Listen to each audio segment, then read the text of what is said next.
Bismillahirrahmanirrahim. Assalamualaikum warahmatullahi wabarakatuh. Alhamdulillah wassalatu wassalamu ala Rasulillah Muhammad ibn Abdullah wa ala alihi wa sahbihi wa man walah wa ba'd. Faya ibadallah usi nafsi wa iyyakum bitaqwallah faqad fazal muttaqun fala tamutunna illa wa antum muslimun. Faqala ta'ala ya ayyuhalladzina amanu taqullaha haqqa tuqatih wa la tamutunna illa wa antum muslimun. Keluargaku sekalian yang terhimpun di dalam Perbagas, Pertamina Gas, kita mengawali dengan bermohon kepada Allah semoga siapapun yang berada di ruangan ini atau terhubung dalam kajian ini, semoga senantiasa dijaga, diberkahi dan dilindungi dalam kebaikan oleh Allah Subhanahu wa taala. Kita doakan yang bertugas di luar kota. Tadi saya dengar info juga Pak Direktur sedang di Semarang. Semoga giatnya dimudahkan oleh Allah dan semoga diberikan keberkahan. Ada satu bagian yang penting amanat Nabi di hadis Muslim pada satu sifat kepemimpinan. Bahwa di antara sifat pemimpin dan yang dipimpin itu harus selalu membangun kekompakan dengan nilai cinta dan doa. Ini yang sering dilupakan. Nabi pernah menyampaikan dan penyampaian ini, hadis ini didokumentasikan oleh Imam Muslim dalam satu kalimat yang singkat, padat tapi mengikat. Khiyaru a'immatikum man tuhibbunahu wa yuhibbunakum. Pemimpin yang baik itu adalah pemimpin yang kalian mencintainya dan ia pun mencintai kalian. Nah, membangun cinta itu salah satu jembatannya dengan doa.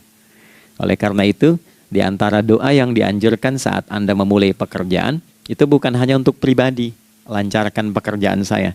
Tapi juga sehatkan pimpinan saya, pimpinan mendoakan sehatkan anggota saya, sehingga semua itu melahirkan sifat harmoni yang memberikan kenyamanan dan kebahagiaan dalam bertugas. Nah, izinkan saya mengawali dengan itu dulu, karena itu di antara sunnah yang seringkali terlupakan. Sehingga bekerja itu lebih banyak dilakukan dengan tekanan menyelesaikan tugas dibandingkan dengan rasa cinta untuk bisa memberikan nilai ibadah di dalamnya. Yang kedua, semoga sholat kita diterima oleh Allah Subhanahu wa taala. Nah, yang kedua ini tidak cukup dengan amin. Kita harus tahu dulu standar penerimaan itu seperti apa. Dan yang kedua, kenapa harus sholat? Ini poin pokoknya. Mengapa sih umat Islam itu cukup hanya misalnya dengan bersyahadat saja dipandang sudah berislam, lalu berbuat baik? Kenapa mesti ada sholat? Kenapa bahkan yang pokok sampai 5 waktunya? Dan jumlah rakaatnya pun diatur sedemikian rupa sampai teknisnya pun dijelaskan dengan rinci. Saking rincinya, bila ada yang menyimpang dari rincian itu, maka dianggap sholatnya tidak sah dan mesti diulang. Shallu kama ra'aitumuni usolli. Sholatlah kalian seperti kalian persis melihat aku menunaikan sholat. Dan dalam sholat inilah kemudian ada sanad yang tersambung secara ketat sampai-sampai dalam hadis Muslim nomor hadis 397.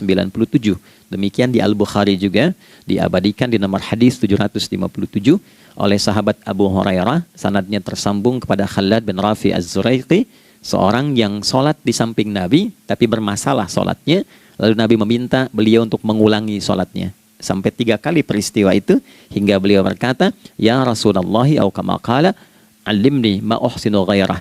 Ya Rasulullah, tolong ajarkan kepada aku karena aku tak punya pengetahuan lebih dibandingkan dari apa yang telah aku kerjakan. Nah, dari dasar ini melahirkan satu pertanyaan kritis ya, dan juga perlu argumentasi yang kuat secara syariah mengapa kita menunaikan ibadah salat. Baik teman-teman sekalian, karena waktu kita sangat padat ya, kita manfaatkan sebaik-baiknya. Saya mohon izin kajian kita akan lebih fokus kepada inti materi sehingga manfaatnya lebih banyak kita dapatkan. Salat satu-satunya amalan di dalam Islam yang mencakup 4 bagian pokok dalam beragama. Jadi ketika seseorang menetapkan dirinya beragama dan ciri satu nilai agama itu bernilai benar, ya, dalam nanti kalau kita mau komparasikan atau kita riset, itu ciri pokoknya ada 4. Satu, ada aspek namanya aspek keyakinan, ya, tauhid atau akidah. Nggak mungkin kan beragama kalau nggak yakin. Ya, karena itu pasal 29 ayat kedua itu mengandung nilai keyakinan. Negara menjamin kemerdekaan tiap-tiap penduduk untuk memeluk agamanya masing-masing dan beribadah menurut agama dan kepercayaannya itu. Ya, jadi nggak mungkin kita bisa menghasilkan nilai kepercayaan dan ibadah kalau tidak ada unsur keyakinan. Atau bahasa kitanya disebut dengan iman. Ya, iman itu nanti juga dipaku dalam setiap nilai kebangsaan di konteks Negara Kesatuan Republik Indonesia. Ini yang paling membahagiakan. Jadi mau jadi pegawai apapun itu syarat, ya, salah satu syarat yang melekatnya beriman dan bertakwa kepada Tuhan Yang Maha Esa, gitu kan? Ya, kemarin saya di BPK itu ada 11 bab Romawi, 40 pasal. Ya, di bab yang keempat pasal 13 tentang pemberhentian dan pengangkatan itu ada 11 poin A sampai K. Di poin B yang keduanya syarat menjadi bagian dari anggota BPK itu beriman dan bertakwa kepada Tuhan Yang Maha Esa. Baik, di Undang-Undang Pendidikan Sisdiknas nomor 20 tahun 2003 itu kalau kita baca dari poin menimbang ada 4, di poin B-nya saja sudah ada iman. Ya, Undang-Undang Dasar 1945 mengamanatkan pemerintah mengusahakan satu sistem pendidikan ya nasional yang meningkatkan keimanan dan ketakwaan pada Tuhan Yang Maha Esa serta akhlak mulia, baru mencerdaskan kehidupan bangsa. Ya, secara singkat, satu, agama dianggap benar kalau ada doktrin keimanan, ada akidah, ada tauhidnya. Yang kedua, ada ibadahnya. Ya, sebagai pembuktian kita beriman, buktinya apa? Ya kan? Saya beriman kepada Tuhan, kita tetapkan, misalnya Allah. Apa pembuktian keberimanan kita kepada Allah? Ya, kan pembuktiannya itu mesti diwujudkan dalam bentuk sikap. Sikap itulah yang disebut dengan ibadah. Nah, konsepsi ini ada di Quran surah ke-20 Thaha di ayat ke-14. Innani anallahu la ilaha illa ana fa'budini. Ya, sungguh aku tegaskan bahwa akulah Allah, satu-satunya Tuhan yang layak dipertuhankan dan disembah. Ketika Anda mempertuhankan aku, fa'budni, maka buktikan kebertuhananmu kepadaku dengan menyembahku. Karena itu namanya Allah punya dua arti. Satu yang dipertuhankan, kan? Ilahun wahid. Yang kedua yang disembah.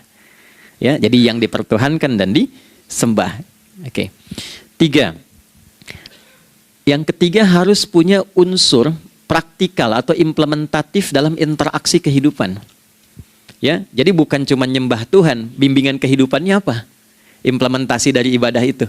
Ya, ciri umat beragama itu kan bukan hanya sekedar saya yakin, beriman, saya ibadah. Terus bukti ibadah itu dibawa dalam berinteraksi hariannya seperti apa wujudnya.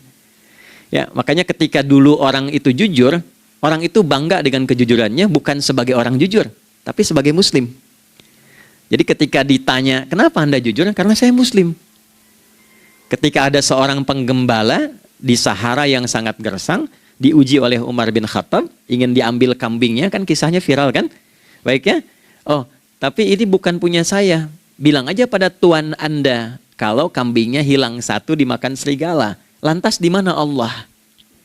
Jawaban itu yang menggetarkan kepada jiwa. Jadi kebenaran yang diungkap dengan sikap kejujuran itu implementasi nilai beragama. Nah, jadi praktek ibadah ada di muamalah. Oke, satu akidah. Akidah dibuktikan lewat ibadah, ibadah diimplementasikan dalam muamalah. Itulah sebabnya nanti seluruh bagian tubuh kita ketika digunakan untuk bersifat dan bersikap, itu ada tuntunan iman di dalamnya. Oke? Misal, saya tanya begini ya, ini mukaddimah ya, kita belum mulai nih.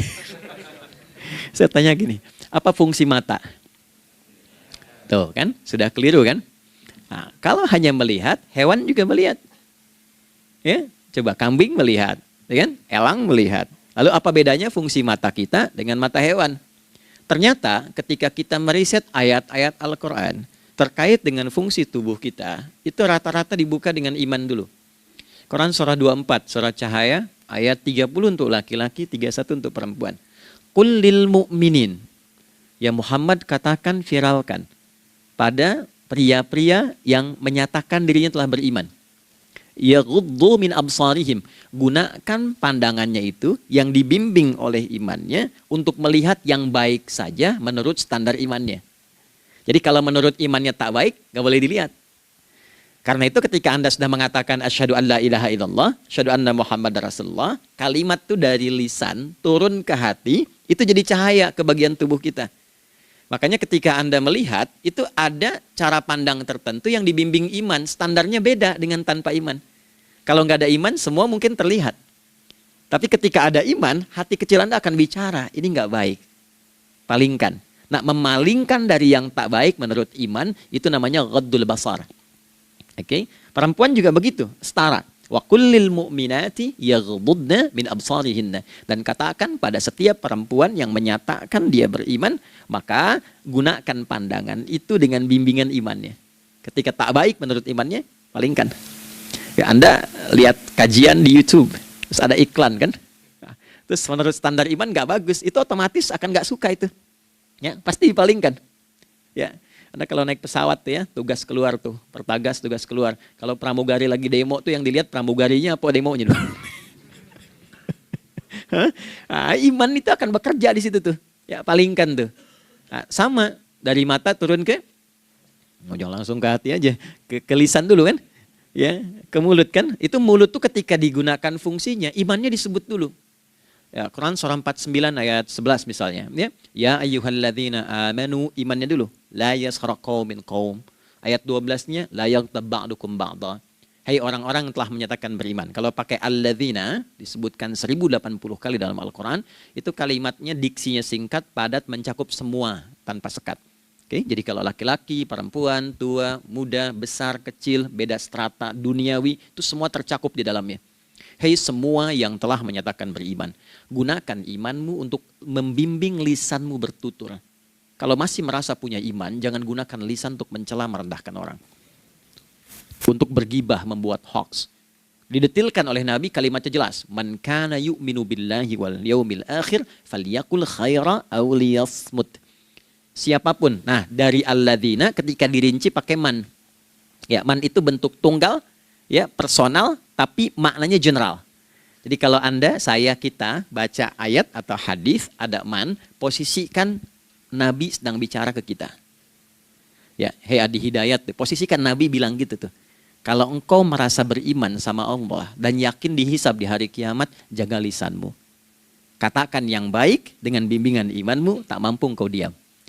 Jadi cukuplah suami istri itu menggunakan satu hadis ini, pasti sakinah itu muncul dalam kehidupan rumah tangganya. Ya, itulah sebabnya kenapa sakinah didahulukan dibanding mawaddah. Hati-hati ya, Mbak, walaupun namanya sakinah nggak ada ini nggak akan datang tuh ketenangan tuh. Ya, ada yang tahu nggak rahasianya? Kenapa sakinah duluan dibanding mawaddah? Ya, 5 juta. Ya, waktu habis karena padat sekali. Maddah jamaknya mawaddah, rasa kasih yang tumbuh dari pemberian materi. Jadi kalau rumah tangga itu ingin cenderung pada kebahagiaan, boleh berbagi dengan materi. Ya, istri cemberut, Anda datang dengan senyuman, sayang, kenapa? Ya, ini emas 2 kilo, nah itu pasti sehat lagi tuh. Ya, itu mawaddah.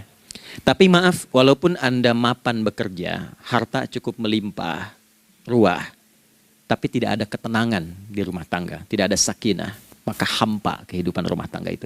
Itulah sebabnya kenapa di Quran sakinah lebih dulu dibandingkan dengan mawaddah. Saya tanya ibu deh, ibu pilih mana? Kaya tapi gelisah atau miskin tapi tenang? Oke. Saya paham itu. Saya paham. Suami juga sepakat semuanya. Artinya apa? Kita nggak bisa menghilangkan unsur ketenangan. Oke, itu hanya pembuktian argumentatif ya, supaya kajiannya lebih kepada argumen. Jadi ada akidah terkorelasi dengan ibadah, implementasinya di aspek muamalah. Nah, nanti cara bermuamalahnya diatur lewat akhlak namanya. Bagaimana bermuamalah yang baik? Kan Anda, maaf ya, berekspresi kepada pimpinan dengan kawan kan berbeda. Oke, kepada orang tua dengan anak kan lain. Nah, yang mengatur interaksi kita sehingga terjalin harmoni yang baik, itulah yang disebut dengan akhlak. Nah, 4 poin inilah yang menjadi inti dakwah Nabi SAW ketika diutus oleh Allah Subhanahu wa Ta'ala. Memastikan 4 ini bisa optimal kita lakukan dalam kehidupan. Bonusnya yang kelima, selalu meningkatkan inovasi sehingga selalu mendapatkan hal baru dalam kehidupan. 5 ini digabungkan di Quran surah kedua Al-Baqarah di ayat 151. Kama arsalna fikum rasulam minkum yatslu alaikum ayatina. 1. Oke, wa yuzakkikum 2, akhlak, wa yu'allimukumul kitaba 3, wal hikmah 4, 5, wa yu'allimukum ma lam takunu ta'lamun. Kelima-limanya ini digambarkanlah dalam bentuk ibadah yang melatih kita sebagai pondasi awal menuju dan memantapkan 5 hal ini, yaitu sholat. Itulah sebabnya kenapa sholat yang pokok dilakukan 5 waktu dalam sehari untuk mewujudkan 5 hal ini dalam kehidupan, dan satu-satunya ibadah yang mengumpulkan 5 aspek ini dalam prakteknya hanya sholat. Hanya sholat. Oke, mari kita detilkan, kita rinci, dan di sini kita akan mulai kajian kita. Yang tadi mukadimah ya. Baik, kita punya 30 menit. Wah, padat sekali. Bismillahirrahmanirrahim. 1. Sholat adalah perwujudan iman seorang hamba. Karena itulah kalimat sholat pertama kali disebutkan dalam Al-Quran, itu letaknya setelah kalimat iman. Al-Baqarah ayat 3, Alladzina yu'minuna bil ghaibi wa yuqimunas sholat. Orang-orang yang telah menyatakan beriman dan konsisten menjaga imannya. Beda alladzina amanu dengan yu'minun. Amanu telah beriman. Tapi kalau dia komitmen dan konsisten terus menjaga imannya sampai saat dia berpulang pada Tuhannya, maka berubah nanti bentuknya kalau di bahasa Arab jadi mudhari'. Kalau di bahasa Inggris kan tuh punya 3 arti, present, continuous, and future. Jadi kalaupun sekarang terus berlangsung sampai masa depan pun saya tetap akan beriman. Nah, pembuktian untuk menjaga iman itu pembuktian utamanya pada sholat. Itulah sebabnya satu-satunya amal ibadah dari rukun Islam yang 5 itu, ya, satu-satunya amal ibadah yang disebut iman dalam Al-Quran hanya sholat. Teman-teman boleh buka Quran surah kedua Al-Baqarah di ayat 143. Ya, di pertengahan ke ujung ayatnya. Saya percepat. Wa ma kana Allahu liyudhi'a imanakum. Dan Allah nggak akan pernah menyia-nyiakan sholat seseorang yang dikerjakan karena imannya. Ayat ini turun, ketika ada terjadi pergantian arah kiblat. Dari yang tadinya semula ke Masjidil Aqsa, lalu berputar 180 derajat, beralih ke Masjidil Haram. Nabi sedang berada di luar Madinah. Madinah tempo dulu, wilayahnya nggak seluas cakupan sekarang. Oke, kalau diilustrasikan, area sekitaran Masjid Nabawi sekarang itulah Madinah lah. Di luar itu sudah di luarnya. Nah, Nabi sedang sholat, riwayatnya banyak menyebutkan, ada yang mengatakan zuhur, ada asar, ada maghrib. Di pertengahan itu turunlah Al-Baqarah ayat 144. Qad nara taqalluba wajhika fis sama' falanuwalliyannaka qiblatan tardaha fawalli wajhaka syatral masjidil haram. Maka berputarlah dengan turunnya ayat ini 180 derajat menghadap ke arah Masjid Al-Haram. Problemnya adalah ketika Nabi dan pengiring beliau kembali ke Madinah, area Masjid Nabawi, kan nggak semua masyarakat ikut. Maka virallah informasi itu bahwa kiblat telah beralih ke kiblat awal, yaitu Ka'bah Al-Musyarrafah. Maka penduduk panik pada saat itu. Status sholat kami yang tadi dikerjakan bagaimana? Karena sedang nggak bisa diulang, sudah pindah waktu. Maka turunlah kemudian firman Allah yang Al-Baqarah 143 itu, wa ma kana Allahu liyudhi'a imanakum. Karena engkau mengerjakan sholat itu dengan imanmu, maka Allah nggak menyia-nyiakan imanmu itu. Maksudnya apa? Walaupun arah kiblatnya tidak tahu mengarah kepada sisi yang belum berubah, tetap dihitung pahalanya sempurna karena imannya. Gitu. Nah, ini nanti yang menjadi landasan turunnya Al-Baqarah ayat 115. Walillahil masyriq wal maghrib fa aynama tuwallu fathamma wajhullah. Kalau Anda sedang tugas nanti di lapangan, lalu sulit menemukan arah kiblat. Aplikasi susah karena sinyal nggak masuk misalnya. Oke, kemudian juga matahari agak remang-remang sehingga sulit untuk terlihat patokannya. Maka dengan keyakinan, dengan iman itu, menghadaplah ke arah yang kita yakini, maka berlakulah Al-Baqarah 115. Di saat itu diterima amal ibadah kita sama dengan yang menghadap kiblat dengan dasar imannya. Oke, nah pengertian terbaliknya, mafhum mukhalafahnya, maka Nabi mengatakan, al-farqu bainal mu'min wal kafir tarkus salah. Beda antara orang yang beriman dengan yang belum beriman adalah pada sholatnya. Jadi kalau ada orang mengatakan sudah beriman dan tidak menunaikan sholat, ini artinya keimanannya belum diakui sepenuhnya oleh Allah Subhanahu wa Ta'ala. Jelas ya? Halo, kenapa sedih begini? Maaf, saya terlalu cepat nggak? Enggak ya, baik. Jadi dalam poin ini penting pembedanya di sholat.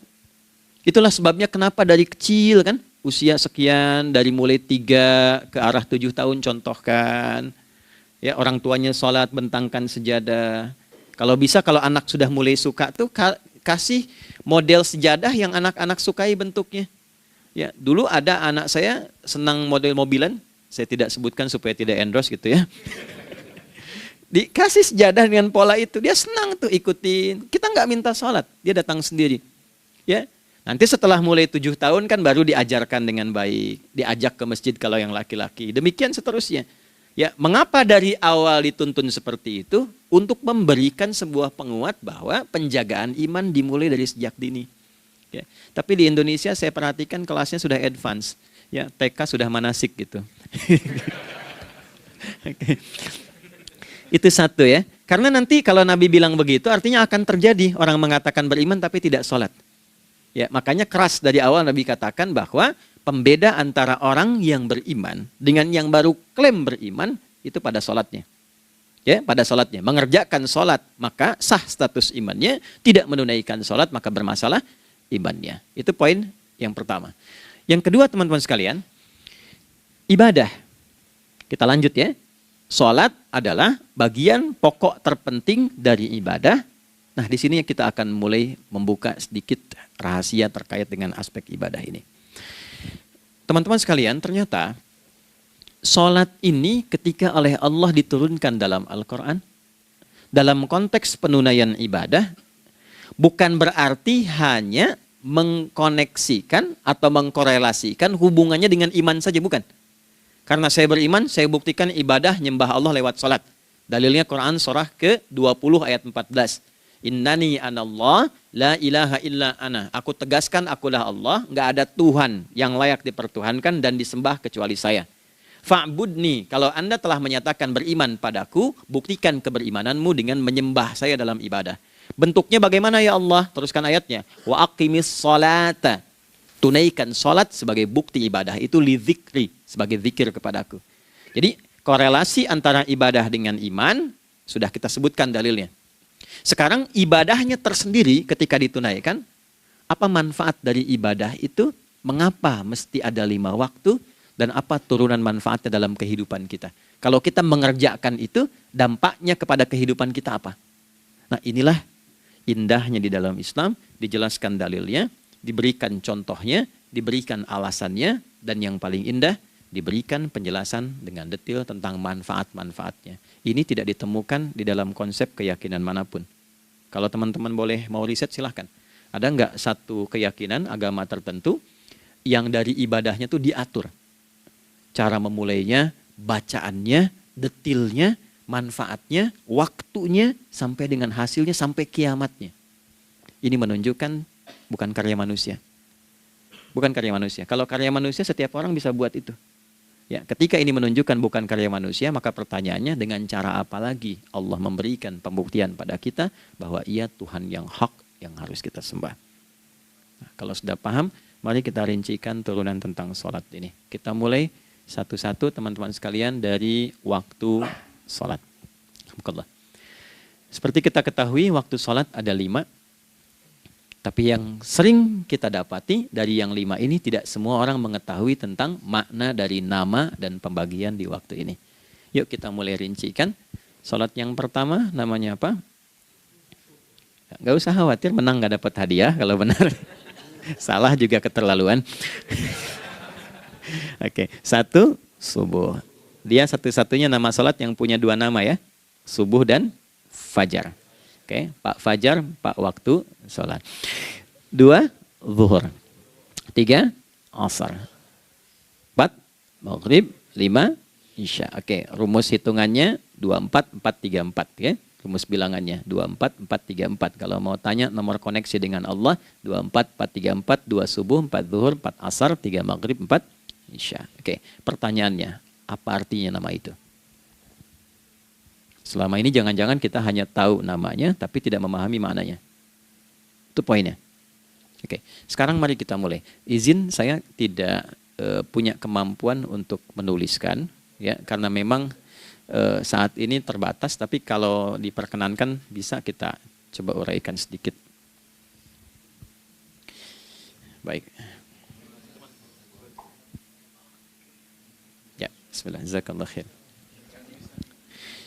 Mohon fokus baik-baik karena waktunya tinggal 21 menit lagi. Izin saya pastikan dulu ya supaya terlihat dengan baik. Ibu kelihatan di sana?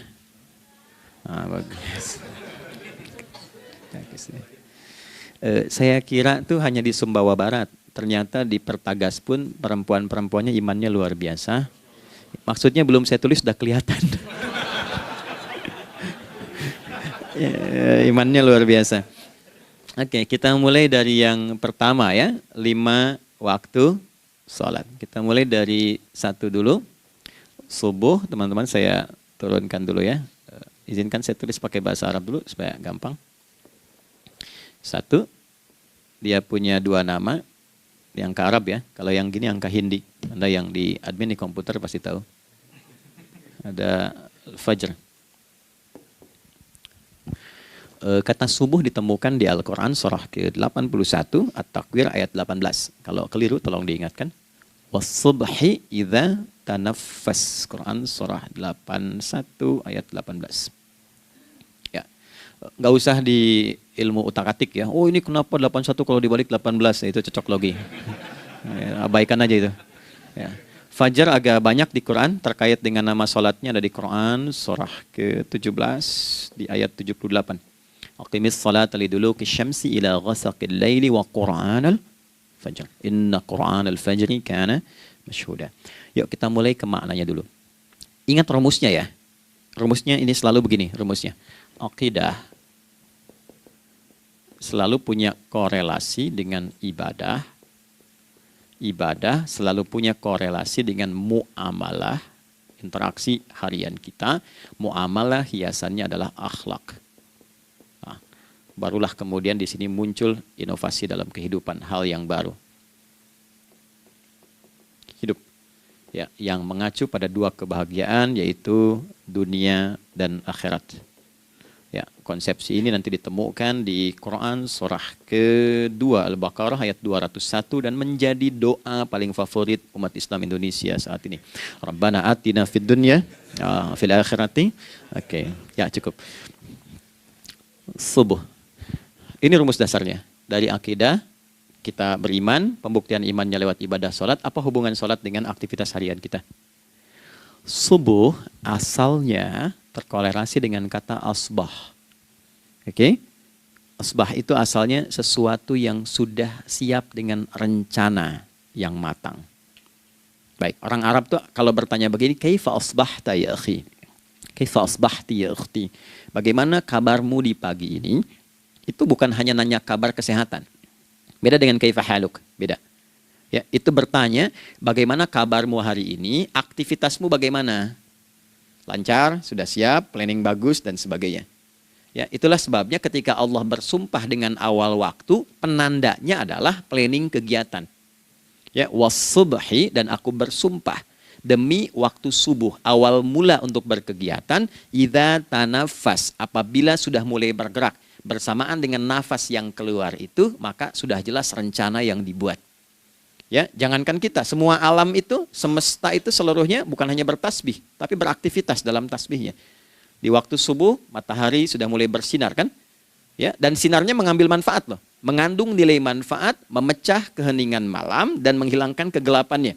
Gelap mulai hilang, datang kemudian sinar yang memberikan kita bimbingan untuk beraktivitas. Tumbuhan dimulai waktu itu sudah mengeluarkan oksigen, menyerap karbon dioksida. Saya waktu di Utrecht, di Delft di Belanda, ya, saya coba ingin membuktikan. Kan adzan nggak terdengar keluar ya. Jadi sebelum waktu subuh itu saya keluar, kebetulan flatnya waktu itu dekat area hutan yang agak rimbun, enak gitu, udaranya bagus. Itu sebelum subuh terasa karbon dioksida. Walaupun cuma beda hampir 1 menit. Tapi begitu masuk waktu subuh, keluar kesegaran yang luar biasa. Oksigen yang keluar. Ya, ini kan nggak mungkin kalau kuasa Allah tuh nggak mungkin terjadi seperti ini kalau bukan kuasa Allah Subhanahu wa taala. Tapi poinnya adalah yang bicara begini Quran.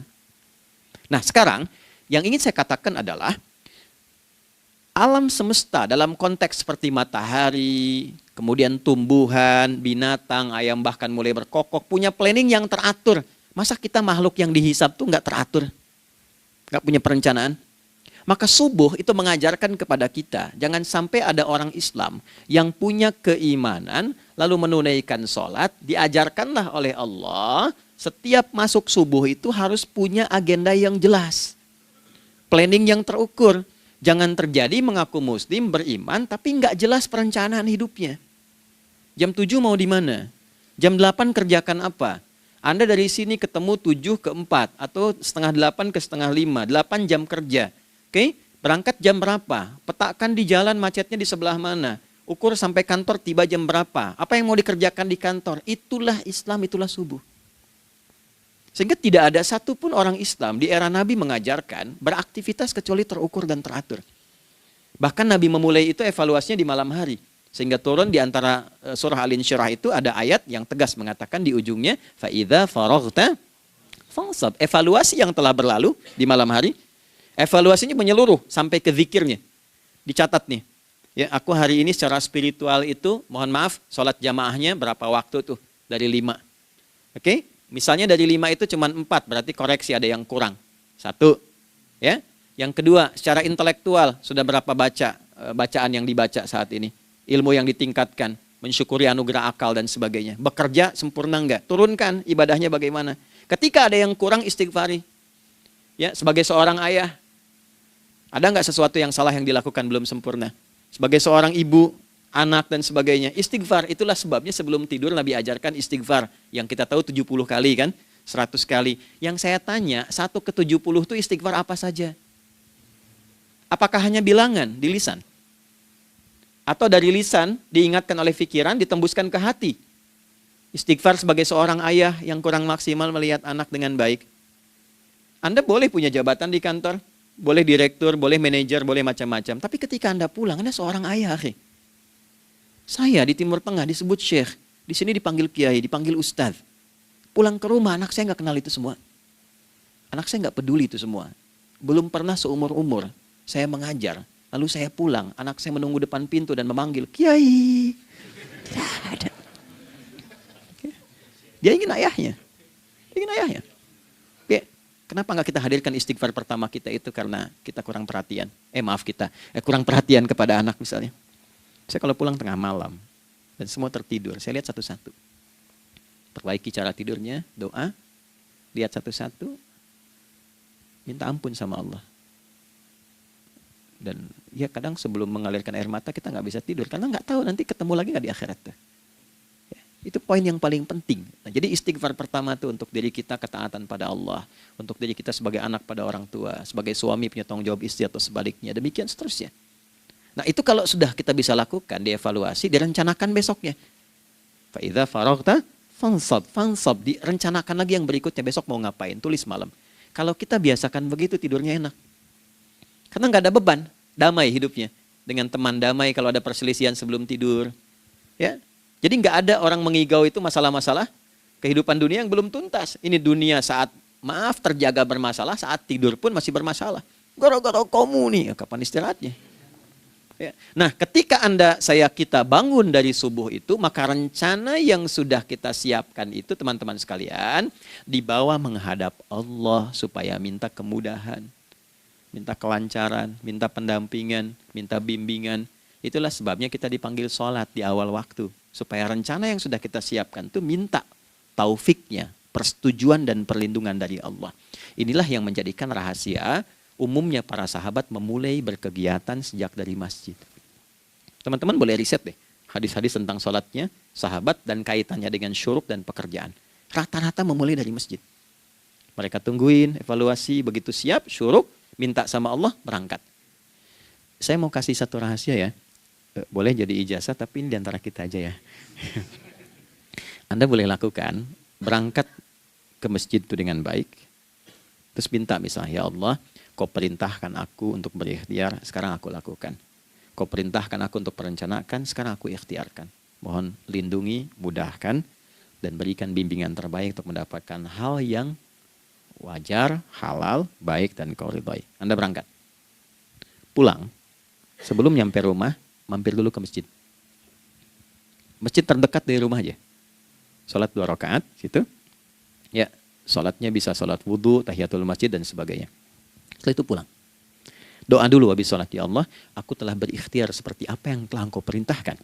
Sekarang aku memohon rizki darimu seperti apa yang telah Engkau janjikan. Kalau dengan semua ikhtiar ini belum cukup menurunkan rizki darimu, maka mohon tunjukkan padaku saat ini dengan cara apa lagi aku mesti berikhtiar. Oke? Silahkan Anda pulang dengan suasana itu ke rumah. Dan lihat apa yang terjadi. Rasakan bedanya, bedakan rasanya, dan pasti terasa bedanya. Gak ada kesan yang lain pada jiwa. Jadi yang dibawa ke rumah itu bukan aura kantor. Bukan aura jalan yang macet. Tapi ada ketenangan, kenyamanan, dan kenikmatan. Kalau teman-teman mau pakai sunnah sahabat ini dalam dunia pekerjaan, dan Anda lakukan coba sehari ini saja, rasanya pasti beda. Ya, ini bagian pertama. Nah, ketika kita ingin datang menghadap Allah, dan mulai membawa rencana kita, kan perlu isyaratnya kan, kapan dimulai? Gak bisa tiba-tiba saya bangun jam 3 langsung sholat subuh, kan tidak begitu. Ya kan? Mesti ada satu sinyal dulu, yang dari sinyal itu ada feedback pada diri kita untuk merespon, gitu kan? Nah, pancaran respon atas sesuatu yang memancar akibat satu hal yang terjadi, kalau di gaya itu kan kalau ada gaya gerak, gaya dorong kan? Ya, kalau nggak salah F1 sama dengan F2 kan? Nah, gaya gerak sama dengan gaya dorong. Geraknya dikit, bunyinya kecil kan? Kencang bunyinya, kencang. Terus ada F berbanding lurus dengan P, hukum Pascalnya. Gaya berbanding lurus dengan tekanan, kan? Semakin banyak gaya, semakin tertekan. Nah, respon yang muncul ketika ada satu misalnya gaya, tapi responnya sifatnya materi sifatnya. Ya, misal kalau Anda mau mengebor air, kan? Kemudian keluar terpancar tuh dari bawah itu keluar misalnya air. Nah, itu namanya infajar. Infajar. Dalilnya Quran surah kedua ayat 60. Wa idzistasqa Musa liqaumihi faqulna idrib bi'asakal hajar fanfajarat min husnata asyrata aina. Nabi Musa kata Allah itu kaummu 12 suku minta mata air. Dan nggak tanggung, setiap sukunya minta satu, katanya supaya nggak rebutan.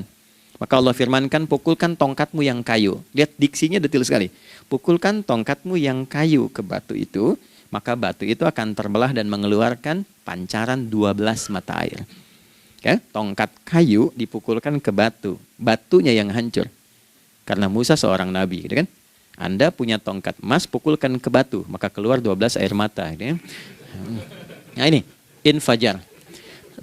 Kalau respon yang keluar itu respon buruk. Misal dalam nafsu, kan suka ada trigger ya yang memancing respon, terus nafsu keluar kan? Ya, apa saja itu? Lihat gambar yang nggak bagus, nafsu keluar, itu kan? Lihat sendal bagus, nafsu keluar, macam-macam ya. Nah itu fujur namanya, fujur. Hurufnya masih sama, cuma bentuknya berbeda. Fa, jimnya masih ada waw, ada ra-nya, fujur. Quran surah 91 di ayat 7-10.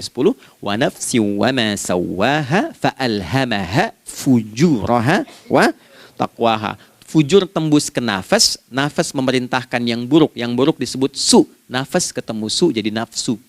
Makanya nama lain fujur itu nafsu. Dalilnya Quran surah 12 ayat 53. Wa ma ubarri'u nafsi innan nafsa la'ammaratun bisu. Ya, la'ammaratun bisu'i illa ma rahima rabbi. Oke, nafas ketemu su. Teruskan. Tapi kalau pancarannya pada sifat yang baik. Oke? Membelah sesuatu yang gelap menjadi baik, terbuka, memancarkan respon panggilan yang baik, maka berubah katanya menjadi fajar. Oke? Matahari diperintahkan oleh Allah, diperintahkan membelah kegelapan malam. Keluarlah sinar pertamanya, disebutlah fajar. Kenapa? Karena ada respon kebaikan keluar darinya. Baik, perhatikan baik-baik. Quran surah kedua, ayat 187. Wa kulu washrabu hatta yatabayyana lakumul khaytul abyadu minal khaytil aswadi minal fajar. Itu untuk matahari. Kita lagi tidur enak-enak, sudah nyiapin rencana malam-malam. Tiba-tiba ada panggilan. Allahu Akbar, Allahu Akbar. Itulah tandanya hati kita mengkonfirmasi iman kita dalam diri kita. Cepat, sudah adzan. Pernah begitu? Nah, konfirmasi itulah dalam bahasa lain yang disebut dengan fajar namanya. Datang. Jadi waktunya matahari membelah disebut dengan fajar, konfirmasinya pun disebut dengan apa? fajar. Ya, jadi bersamaan waktunya dengan dua hal itu. Datanglah panggilan. Itu yang dimaksud Quran. Hubungan iman dengan konfirmasinya sampai ke sholatnya ada di Quran surah 8 ayat 2. Innamal mu'minuna iman. Alladzina idza dzukirallahu adzan. Wajilat qulubuhum iman. Jadi begitu ciri iman itu ada dalam jiwa, dipanggil lewat adzan, kan? Allahu Akbar, langsung merespon, ya Allah sudah adzan. Walaupun setelah adzan ada lagi getaran, baru adzan belum qomat gitu kan. Nah, misal ya. Nah, tapi inilah fajar. Jadi maksudnya rencana Anda ini agak jarang dibahas ya. Mohon maaf, ilmu ini agak jarang. Jadi jangan Anda bilang saya bid'ah, bukan. Ya, bukunya ada, referensinya ada. Cuman karena jarang dikaji, jangan sampai kekurangan pengetahuan menghukumi yang tahu jadi salah gitu. Ini poinnya. Jadi saya kalau bahas satu masalah itu bukunya saya kumpulkan. Tafsir awal sampai akhir yang ada apa, buku-buku tentang sholat apa, baru kita keluarkan. Jadi bagian topik-topik tertentu yang dibahas. Problemnya ketika membahas tentang ibadah cuma dua. Satu tentang bacaan, doanya apa. Yang kedua tentang gerakan, bagaimana mengerjakannya. Yang ketiga jarang dibahas, hikmahnya apa. Padahal rumus dalam ibadah itu dalam fikih tiga-tiga mesti dipakai. Ini Quran surah kedua ayat berapa? Ayat 129. Rabbana wab'ats fihim rasulan minhum yatlu 'alaihim ayatika ini wa yu'allimuhumul kitaba ini wal hikmah ini. Barulah kita mendapatkan sesuatu yang baru. Ya. Ini wa yuzakkikum dan di 151 Al-Baqarah wa yu'allimukum ma lam takunu ta'lamun. Jadi ini bukan ilmu yang baru, bukan, belum tahu saja. Jadi selama ini yang kita kerjakan jangan sampai terbatas pada ritualnya saja untuk mencukupkan ini. Hubungan ritual dengan ini apa gitu. Ya, jadi subuh ini mengkonfirmasi bahwa ada satu keteraturan dalam kegiatan kita. Ya, alhamdulillah. 2, siang. Oke, setelah subuh, fajar, salat apa? Zuhur. Oke, saya tanya pada Anda, zuhur itu artinya apa? Sudah, cukup katakan wallahu a'lam. Waktunya terbatas ya. Anda sahabat ditanya nggak tahu wallahu a'lam. Anda sahabat bukan, tabi'in bukan. Zuhur. Waktu tinggal 4 menit lagi. Oke, teman-teman kalau kita jeli, ini kan sholat dikerjakan di siang hari kan? Siang itu bahasa Arabnya nahar. Naharun itu siang. Tapi kenapa sholatnya zuhur? Kok nggak sholat nahar gitu? Ya, lohor ya, ini paksain tuh. Zuhur, lohor. Ya. Terus sore, biar nyambung cepat. Sore bahasa Arabnya kan masa. Masa al-khir, selamat sore. Kenapa kok sholatnya asar? Kok sholatnya namanya asar? Oke. Maghrib, isya. Isya kan malam kan? Kenapa nggak lail? Lail itu kan malam. Kalau ada yang istimewa di malamnya, itu lailah namanya. Makanya ketika turun Al-Quran disebut Lailatul Qadar. Karena malamnya istimewa. Beda, lail dengan lailah itu beda. Lail itu waktu malam, lailah ada yang istimewa di malam itu. Ya. Jamaknya lail, layali, lela, lili, lala, itu malam. Ibu lili, ibu malam-malam. Ya. Zuhur artinya jelas, terang. Ada idhar, dibaca dengan jelas, terang. Gak boleh dengung. Man amana. Itu kan? Ya. Min husni, harus jelas. Ya. Ada a, jelas. Zuhur kenapa disebut zuhur? Untuk evaluasi kegiatan kita dari setengah hari. Sudah jelas belum hasilnya? Ini Anda punya rencana di sini, evaluasi di siang. Jelas gak hasilnya? Pekerjaan Anda yang sekarang diamanahkan dari pagi jam 7 sampai sekarang, evaluasi dulu. Dicek, jangan cuma ditinggalkan.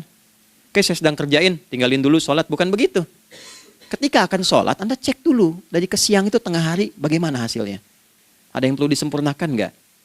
Ya. Ketika ide-idenya mulai mentok, ada yang belum selesai, datang dulu sholat, tenang lagi. Saat tenang itulah dirumuskan kembali pelan-pelan. Kan lumayan dari jam 12 sampai jam 1. Diisi dengan baik, dilihat. Itu baru dunia ini. Kan kita ngejar ini juga. Karena nanti ayat 200-nya, ada yang cuma ngejar ini. Wa minan nasi may yaqulu rabbana atina fid dunya. Bukan, kalau nggak hafal diam aja. Wa minan nasi may yaqulu rabbana atina fid dunya wa ma lahu fil akhirati min khalaq.